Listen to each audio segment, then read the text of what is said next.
It's hot in here, huh? All right, we have fans. So my friend over here, Alejandro, has some. He can pass it down. Just raise your hand or grab one. And if we run out, we'll try to get more. So hopefully that'll help keep you guys cool while we do this. All right, thanks. All right.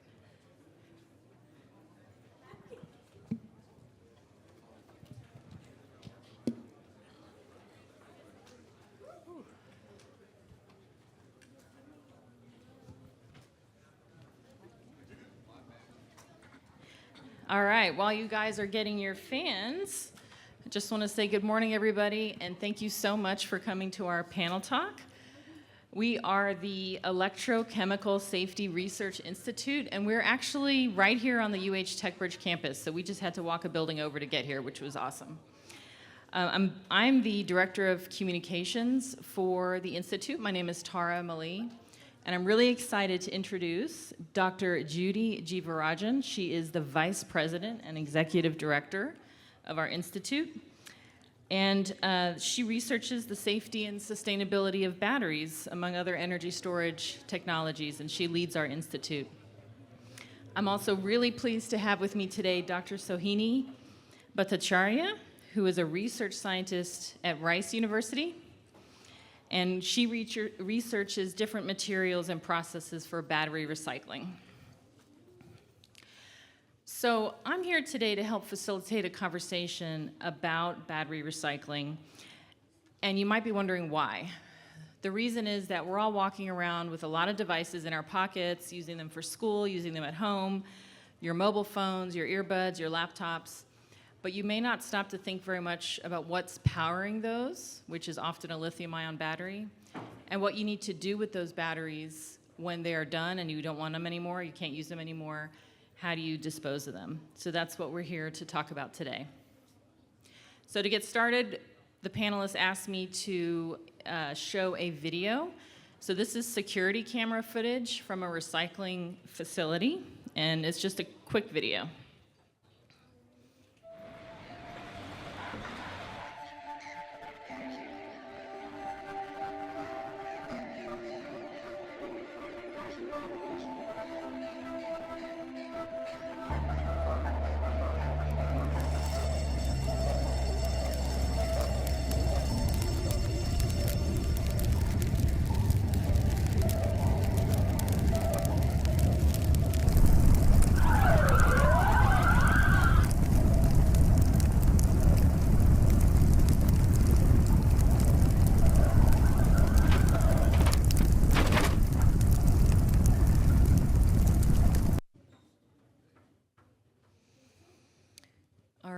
Raise your hand if you guys think you know what caused that fire. Anybody? Awesome. That's all right. So Judy, can you talk a little bit? I mean, that was very quickly spreading fire, very catastrophic. Can you talk a little bit about what caused it? Sure. So what you saw is actually a material recycling facility, right, that had a fire that started suddenly. And as you all guessed, yes, there was a battery, probably more than one, but we don't know. What happened here was the batteries were actually mixed along with regular trash that could be recycled. So, it probably had a short circuit because it was a lot of different types of trash. And once you have that kind of event, then it goes into what we call the thermal runaway and a fire, and I'll explain it soon. But what can happen with lithium-ion batteries is that when something like that happens, they can easily experience a fire, high temperatures, and they also are not easily put out because even though we have that sprinkler that came on, it probably didn't cool the batteries completely, so there was a reignition, and so the entire facility got burned, and that's what you actually observed in that particular fire incident. So could you take a guess as to maybe what kinds of devices people are throwing in there that might be catching fire? Sure. As Tara mentioned earlier, we use batteries in our everyday devices. They are in our phones, our earbuds, our laptops, power tools, and today they're also in electric vehicles as well as in grid energy storage systems. The space, applications also use Today, lithium-ion batteries are also powering the International Space Station, and we see them in many marine applications too. So in our everyday lives, we're actually using a ton of these lithium-ion batteries. So, Sohini, since these are so common in a lot of devices, I mean, the fact that they're in everything from, your phone all the way to the International Space Station tells you that they're just everywhere. So can you tell us a little bit more about why, and also how do they actually work if they're used in so many different applications? Yeah, so Judy just told you why we need to recycle batteries from an e-waste point of view. I'll tell you why we need to do this from a materials point of view. So for that, first we need to know how a lithium-ion battery works. So if you look inside a battery, it has a cathode and an anode. And in the cathode, there are these layers of oxide materials, which are made up of cobalt, nickel. And in between, there is just these lithium ions which are sandwiched, which are the little pink balls that you see there. And when you are charging this battery, the lithium goes from the cathode to the anode, and once it starts discharging, it just comes back to the cathode. And so these are all the materials that go inside a battery, which is cobalt, nickel, manganese, lithium, graphite. And as we start using more and more batteries, we need more of these materials. And it's not that these materials are abundant all over the earth. They're only located in some specific pockets, if you see the map over there. And that's why there is a huge challenge procuring these materials. There are issues about the supply chain, and also there might be a shortage of these materials as we start using more and more batteries. So we really need to recycle them. So if the batteries are used up, I'm just curious, is there still something inside that can be recycled? How does that work? So when the battery runs its lifetime, everything is still very much inside there. So it's just the oxide structure kind of gets damaged, as a result of which it cannot work anymore, but you can still very much get back all the elements that are in there, and you can use them again and again and again. So we really need to do that. Great. So, Judy, can you talk a little bit about how we can recycle the batteries to avoid, big piles of e-waste like we see in this photo, but also to avoid those fires that we saw in that video? Sure, Tara.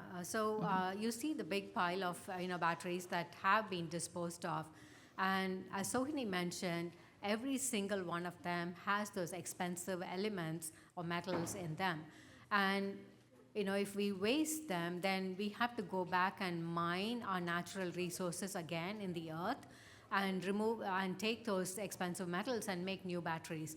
But instead, if we take these ones that we just disposed of and find methods to remove or extract the metals, the expensive metals, then we can actually make new batteries from the existing old batteries.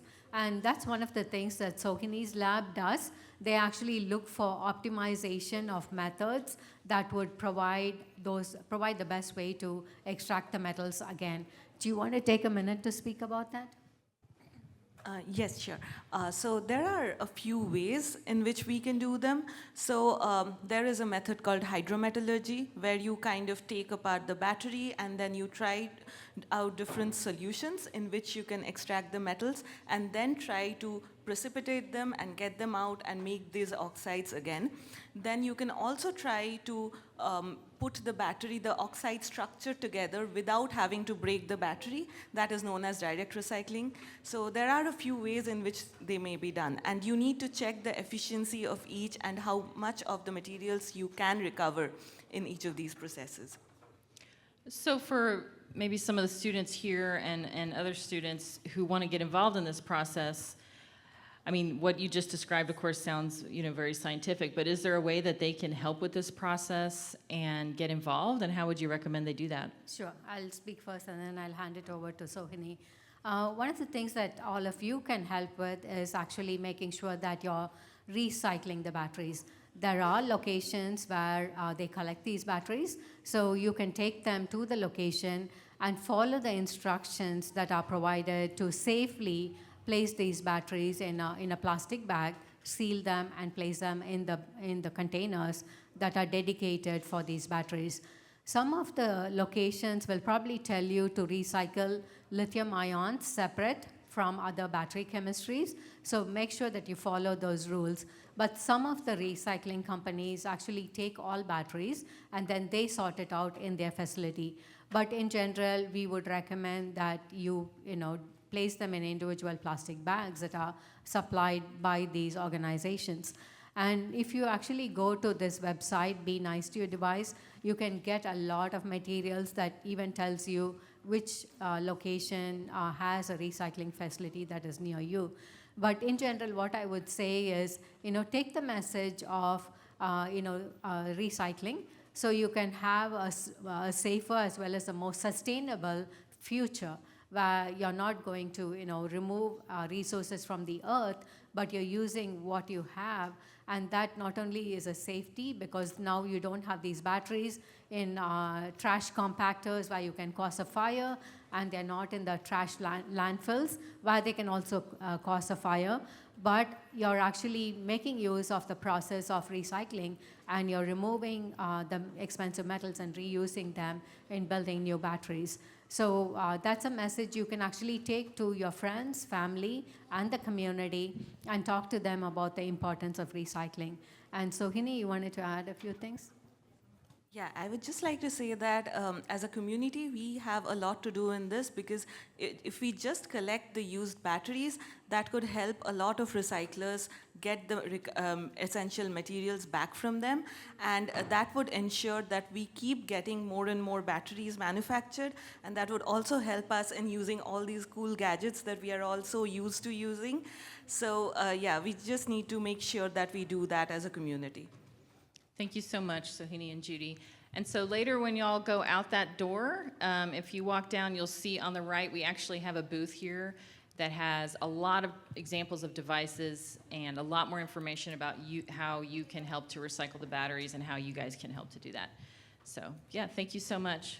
Hey, that was awesome. We're going to open it up for some questions. If you have a question, please raise your hand. Yes, young lady. What's your name? Tiara. What's your question, Tiara? My question was, when you recycle the batteries, will they work just like they worked when they were non-recyclable? Yeah, hi Tia. So yes, when we recycle the batteries, we just take out all the metals and make the battery anew again. So what we make is a new battery, but the materials are recovered from the old battery. So it works just fine.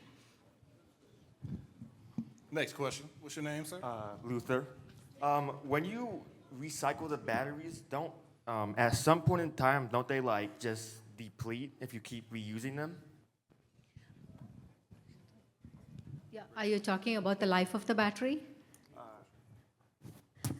Okay, so what you're saying is you're putting it back in a new battery and then it gets used again. So it's just a same circular process. So you recycle it at one point, you recover the metals. Of course, you're not going to get 100% recovery. You probably will get about 90% recovery. So, but you can still make new batteries with them, right? Like new, just like your original ones. And so as it's possible that you may not have, 100% recovery every time. So at some point, it may not be a very efficient process of recovery. But it does, it's going to be, it might take a long time before that can happen. Thank you. That's awesome. Stand up and say your name. I'm Josie.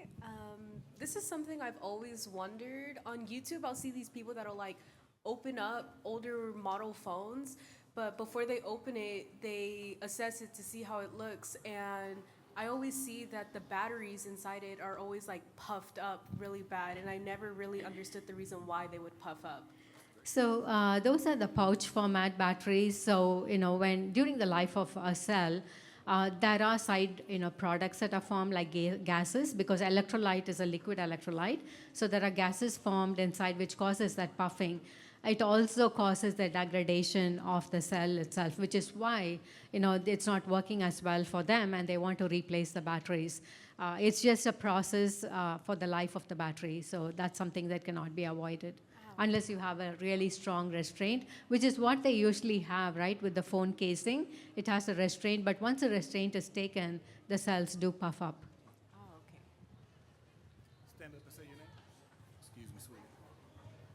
My name is Tonlin, and I had a question. Okay, when the battery is puffed up, is it still recyclable? Yes, as long as you transport it in a safe manner. They are called defective damaged batteries, so there are special provisions for transporting them. So as long as you follow those provisions and transport it to the respective recycling facility, you're fine, yes. Hey, we got the next question from Alexa. Hello, I wanted to ask if there's a limit, you know how you recycle the batteries, it gets to a point that you have to throw it out? Hi, Alexa. So, not really, because when you are recycling the battery, you are opening it up and you're taking all the metals out. And so what you make next is a completely new battery. So every time you will probably be recovering about 90% and you are letting go 10% of the metals, but that 90% is perfect. It's just as new. So you can keep making batteries for a very long time using those. Oh, that's awesome. Do we got any more questions? Oh, we got one in the back. This will be our last question. You good? Okay, all right, everybody, let's give it up for Dr. Judy, Sohini, and Tara.